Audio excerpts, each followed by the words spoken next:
Next problem up, I'm looking at the hyperbola right there. Well, the same deal. If I really want to do this, I could do it straight, or I could say I'm looking at negative x squared over 20 plus y squared over 12 equaling a 1. So I could do all of that work here. Again, you might be arguing, but this is a lot of work. If you know how to do this, you don't have to pay attention to that. Get me the center, the vertices, and the foci, and the asymptote.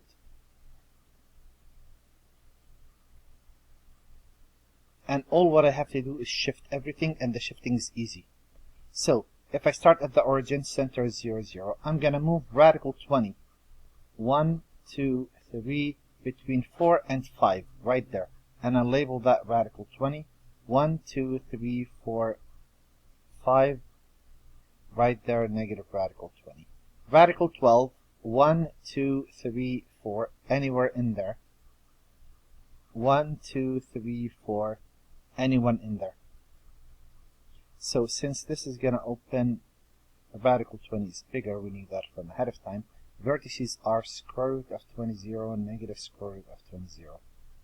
Foci is the square root of 20 plus 12, radical 32. 16 times 2, 4 radical 2. So radical 32 between 5 and 6. I messed up, didn't I? Big time. You forgive me, right?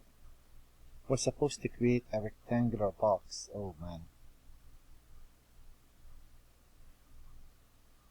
I got carried away. That's a hyperbola. Of course we forgive each other, right? As long as you're not taking a test, I'll forgive you.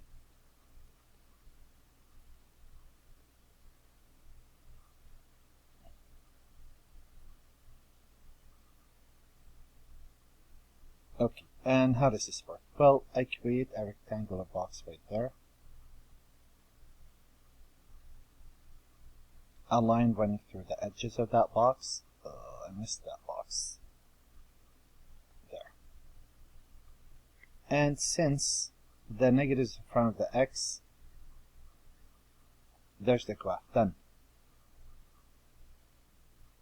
Asymptote is literally the square root of 12 divided by the square root of 20. Okay, vertices are at 0, radical 12. Radical 12 is 2, radical 3. And 0, negative 2, radical 3. Okay, I'm putting everything in the wrong place now, because I thought those were filled. My mistake. Vertices at 0, 2 radical 3, and 0, negative 2 radical 3. Now, foci are at square root of 32. 1, 2, 3, 4, 5, and 6, right there. 1, 2, 3, 4, 5, and 6, right there. That is at 0, and 4 radical 2, 0, and negative 4 radical 2. Alright, I got all of these things down, and I got what I need. I did all of that work, and I'm thinking, well, okay, did I need to do that? Well, let's see. Look in reality how this graph looks. If I want to sketch the graph,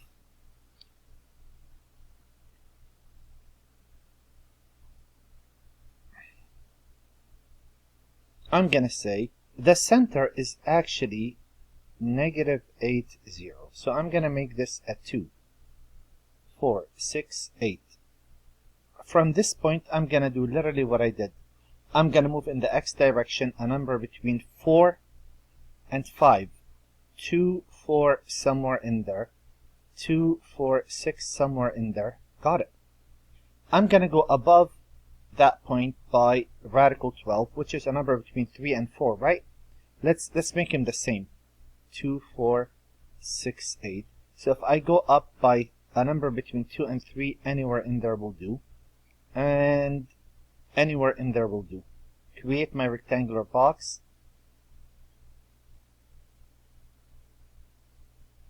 Again, Graphing is the easy part. Labeling is the hard part. I already have the labels. The graph I know is along the Y. There it is. And I figured how this works. I went up 1, 2, 3, 4, 5, between 5 and 6, 2, 4, 6, 2, 4, 6. And how's the labeling gonna go? The Y's you're gonna leave alone. You're not gonna touch any of the Y's. So you're gonna say the vertices, the Y is 2 radical 3. The Y is negative 2 radical 3. For the foci, the Y is 4 radical 2 and negative 4 radical 2. In this case, we didn't move along the Y. That's good news. And I'll get to the equation at the end. Now, for the X, we're going to add a negative 8 to all of those. Well, in this case, that makes them all negative 8. That's simple. Now, all what you have to do, replace Y by whatever this is, plus or minus. The slope is not going to change. Square root of 12 over 20. And replace the X by whatever this is. And there it is. Got it. That's always the case. How do you like that trick? That gives me the equation for the asymptotes. And that's pretty much how you do this. Let me do another one.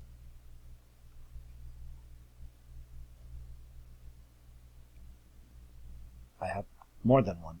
Again, you really don't have to do this if you don't want to, but I'm going to do that because students normally struggle through this a bit. If I look at x squared over 25 minus y squared equal 1, well, I'm going to move 5 in the x. 1, 2, 3, 4, 5. 1, 2, 3, 4, 5. 1 in the y. Create my rectangular box. So here I'm saying the center is 0, 0. Align, and that's fine. There we go. Since the negative is in front of y, the graph is wrapped around the x-axis. That makes the vertices 5, 0 and negative 5, 0. The foci, square root of 25 plus 1 is the square root of 26, a bit bigger than 5.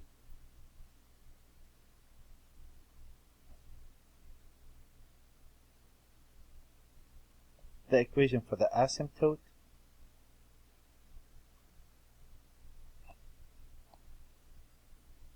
y equal plus or minus, you rise 1 unit, you run 5 units x. Done. Now let's see what is the benefit for all of that. What's the point of doing all of that? Well, let me show you. If you do that, then the problem becomes the graph you could do. Everybody could graph. Labeling is the tricky part.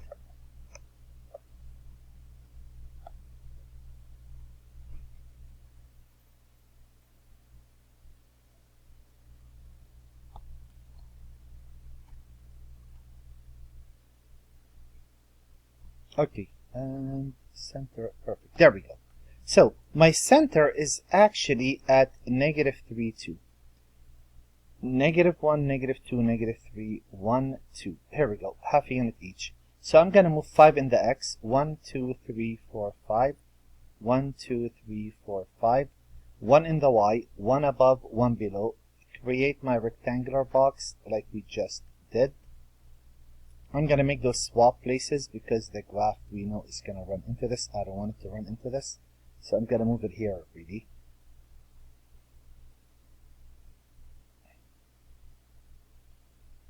Okay, a line through those and a line through this. The graph is actually right there. And I'm mimicking everything off of this. I know I moved less than a unit to the right. Right there I labeled that a focus. And less than a unit to the left. And look how the labeling goes. Go to all of these y values and add a 2.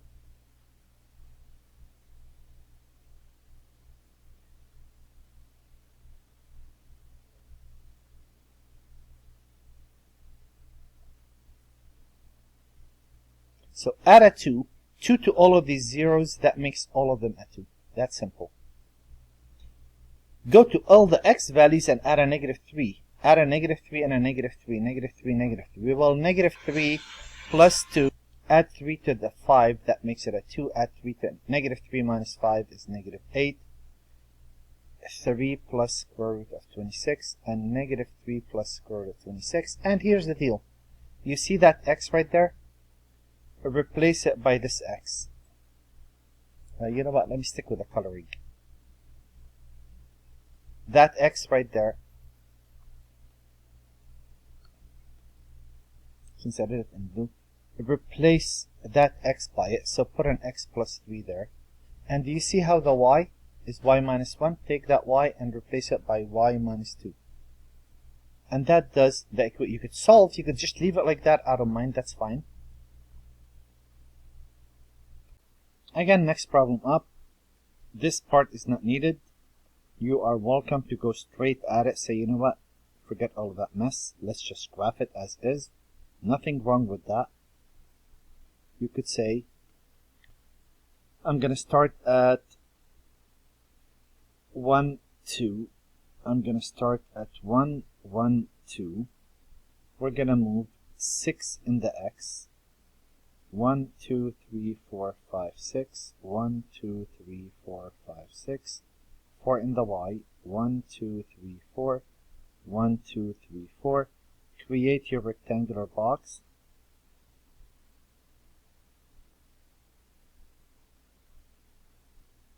Draw the lines.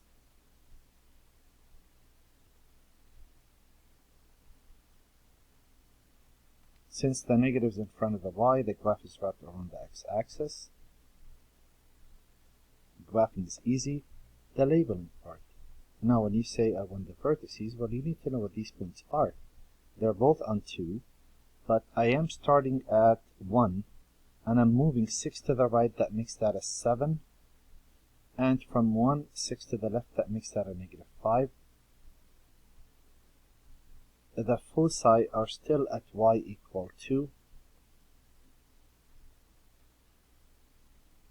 And that is c equal the square root of 36 plus 16. That's the square root 40, 52. I could say that is 4 radical 13. So square root of 52, square root of 49 is 7. 1, 2, 3, 4, 5, 6, 7, 8, right there. And 1, 2, 3, 4, 5, 6, 7, oops. 1, 2, 3, 4, 5, 6, 7, 8, right there. And if I am at 1 and I move 4 radical 3 to the right, that will be 1 plus 4 radical 3. And if I move 4 radical 3 to the left, 1 minus 4 radical 3. That will work. Equation for the asymptotes, y. Instead of y automatically, I already know the shortcut. I'll take this and replace y. Instead of writing y, it's y minus 1. Plus or minus the rise over 1. And instead of x, I will use the x minus 1. And the rise is always, you rise 4, you run 6. There it is. You could do that. No need to do the other graph. If you're having a hard time with this, I suggest you worry about x squared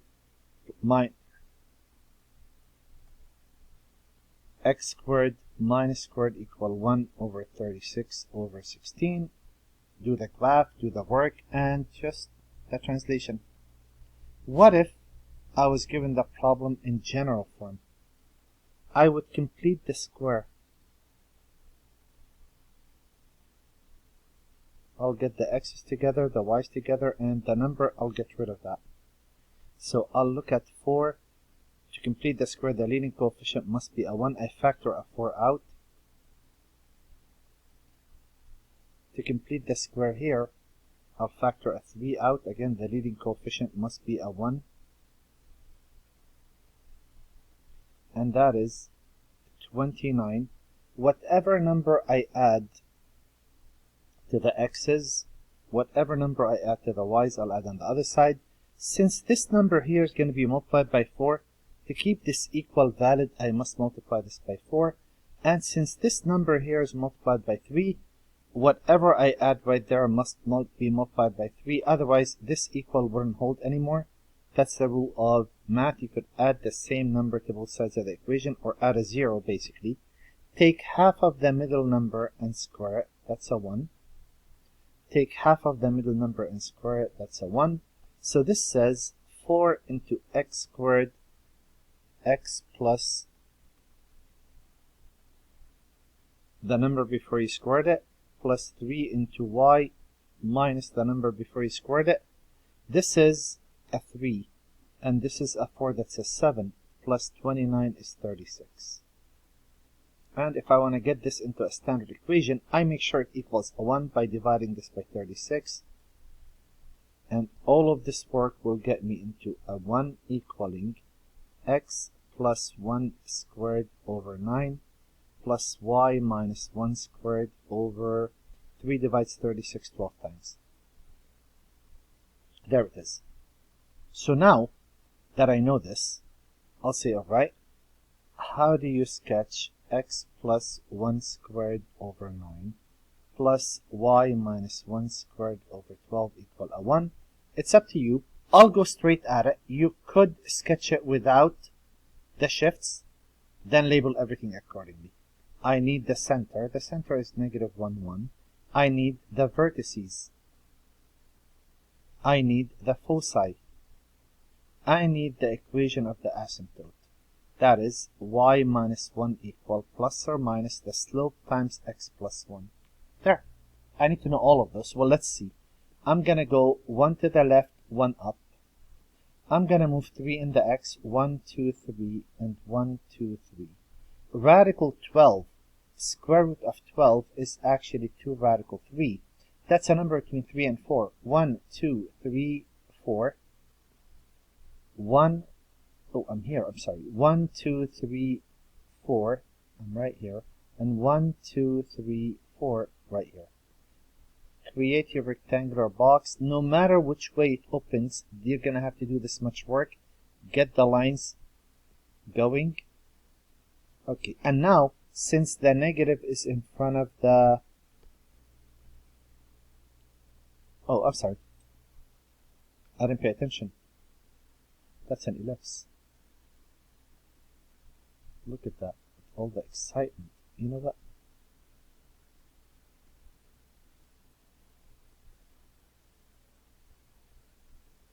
Perfect. There it is. Got it. So what do you do now?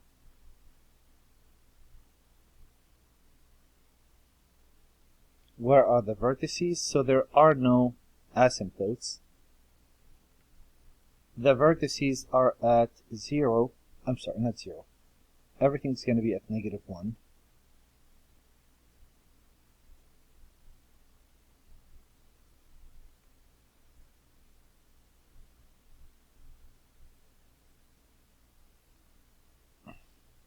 If I am at y equal 1, and I went up 2 radical 3, that will be 1 plus 2 radical 3,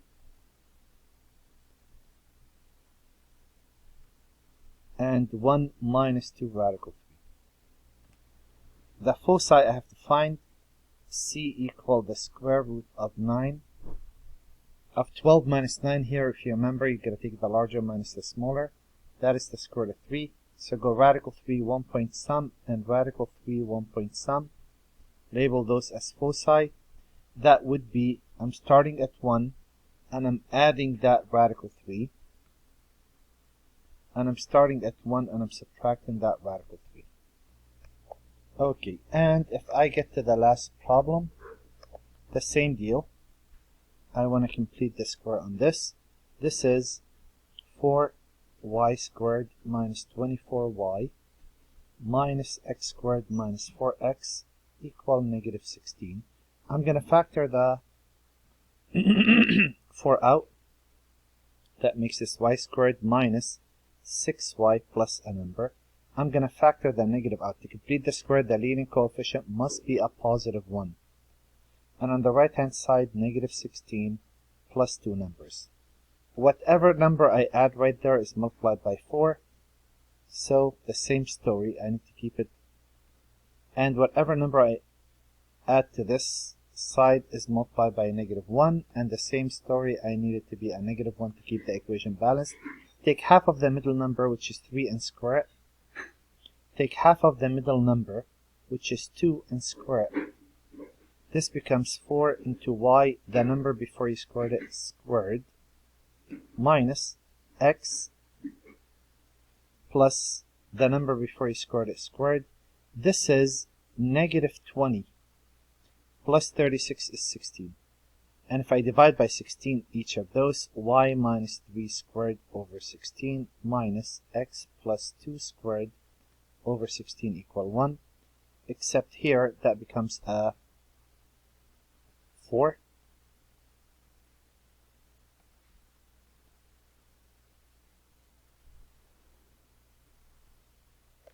I'm going to shrink this a bit.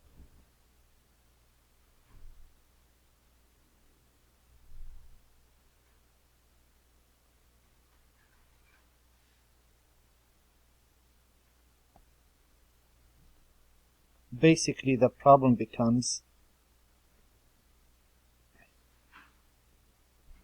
y minus 3 squared over 4 minus x plus 2 squared over 16 equal 1. So, again, if you need to sketch a graph of that without a shift and do what I did, that's a small price to pay. The center is at -2x 3y, -2x 1 2 3. That's the center. I need the vertices, foci, and the equation of the line, y minus 3 equals plus or minus x plus 2. That's how we do it. Let's see how this works. I am gonna run 2 in the y, 4 in the x,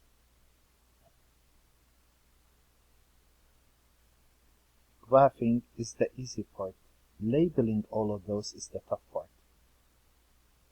The asymptotes, oops, missed it by a mile. And since the negative is in front of the x, the graph is wrapped around the y-axis. That pretty much means that the x-coordinate of the vertex is a -2, and the focus has x-coordinates -2. Now, if I start at -2, 3, if I moved 2 above, from 3 to above, that's 5, and 2 below is a 1. C equals the square root of 16 minus 4. That's radical 12. That is 2 radical 3. Remember, I'm starting at y equal 3. I'm going to go up from there 1, 2, 3, 4. And 1, 2, 3, 4.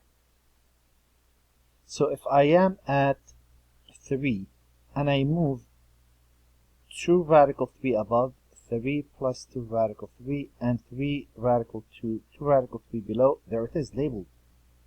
And the rise is the 2, and the run is, what do you square, a 4. And there it is. And there's the homework on this section. Number 1 and 3, follow directions. On number 5 through 19, odd. Number 31 and 33, directions. You graph each conic, label the vertices, center, foci, and asymptotes.